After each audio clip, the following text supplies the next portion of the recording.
हिंदुस्तान, जो सदियों तक बाहरी ताकतों का निशाना रहा। यहाँ कुछ दुश्मन जमीन के रास्ते आए तो कुछ समुद्र के रास्ते। जमीन से आए दुश्मनों ने दिल्ली जीती और अपनी सल्तनतें बनाई, लेकिन समुद्र से आए दुश्मनों ने तो हिंदुस्तान के पूरे पश्चिमी तटों को ही अपने अधिकार में ले लिया। वे आए तो व्यापार के बहाने थे, लेकिन धीरे धीरे अपनी जड़ें जमाकर बंदरगाह और किले बनाने शुरू कर दिए और भारत के पश्चिमी किनारों के मालिक बन बैठे। इन्हें फिरंगी कहा जाता था और इनके इलाकों को फिरंगान। साल सन 1500 ईस्वी, जब पहली बार भारत के कोची बंदरगाह पर पुर्तगालियों के जहाज उतरे, कई छोटे बड़े राज्य और जनजातीय शासक पश्चिम की इस यूरोपीय ताकत के सामने झुकते गए। पूरी 16वीं सदी में पुर्तगालियों ने बिना किसी रोक टोक के अपनी शक्ति को बढ़ाया। उस समय हिंदुस्तान में ऐसी कोई भी ताकत नहीं थी जिसने पश्चिमी तट पर इस उभरती हुई यूरोपीय शक्ति को रोकने की कोशिश की हो। अपनी स्थिति मजबूत करने के बाद पुर्तगालियों ने अपना असली रंग दिखाना शुरू कर दिया। जबरन धर्म परिवर्तन कर हिंदुओं को ईसाई बनाना और मंदिरों का विनाश करना। कोंकण के तट पर डर फैलाना ही इनका सबसे बड़ा हथियार था। उनका असली साम्राज्य जमीन पर नहीं बल्कि समुद्र पर था और गोवा उनका प्रमुख केंद्र था। लेकिन वसई उनका सबसे मजबूत किला था, जो उनकी शक्ति का प्रतीक था। यह किला एक ऐसी जगह बना हुआ था जहाँ से वे पूरे कोंकण और गुजरात तक के समुद्र को नियंत्रित करते थे। हालात ये थे कि अरब सागर में कोई भी जहाज पुर्तगालियों की अनुमति के बिना नहीं चल सकता था। मुगलों के हज पर जाने वाले जहाज़ों को भी पुर्तगालियों से इजाज़त लेनी पड़ती थी। लेकिन 17वीं सदी की शुरुआत से ही परिस्थितियाँ बदलने लगी थी। अब समुद्र पर राज करने के लिए कई और शक्तियाँ भी लालायित उठती थी, जिनमें बॉम्बे के अंग्रेज, जंजीरा की स्थिति तथा महाराष्ट्र के मराठे शामिल थे। छत्रपति शिवाजी महाराज ने पहली बार समुद्र को समझा और मराठा नौसेना की नींव रखी।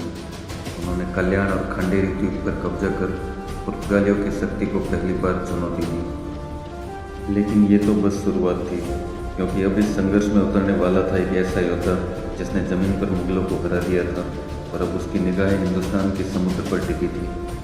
उस योद्धा का नाम था पेशवा बाजीराव बल्लाल, जो मराठा शक्ति को कोंकण के समुद्र तक ले जाना चाहता था।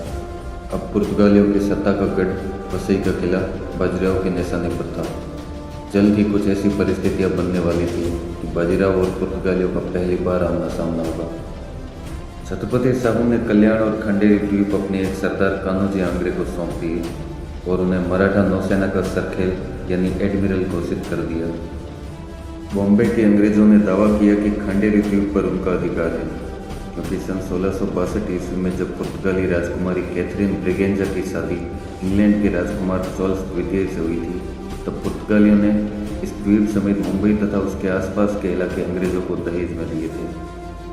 इसलिए इस द्वीप पर अंग्रेजों का अधिकार है, जबकि मराठों का दावा था कि यह द्वीप उनका है, क्योंकि छत्रपति शिवाजी महाराज ने इसे जीता था।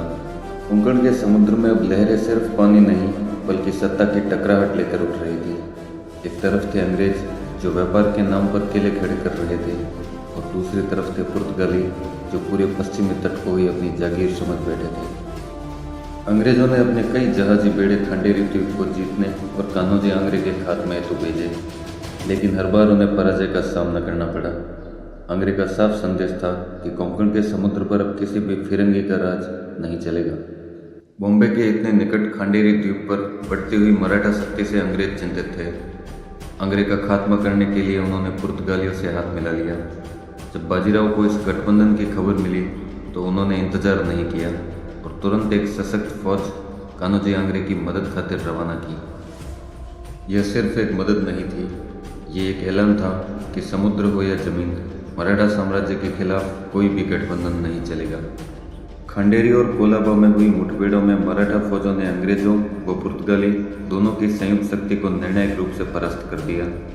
जहां पुर्तगालियों ने बाजीराव के सामने समर्पण कर संधि कर ली और अंग्रेजों का साथ छोड़कर पीछे हट गए। सत्ते में आए अंग्रेजों ने बाजीराव के पास अपना एक दूत रॉबर्ट कोवेन को भेजा, लेकिन पेशवा का साफ जवाब था कि मराठा साम्राज्य अपनी शर्तों पर बात करेगा, अन्यथा युद्ध जारी रहेगा।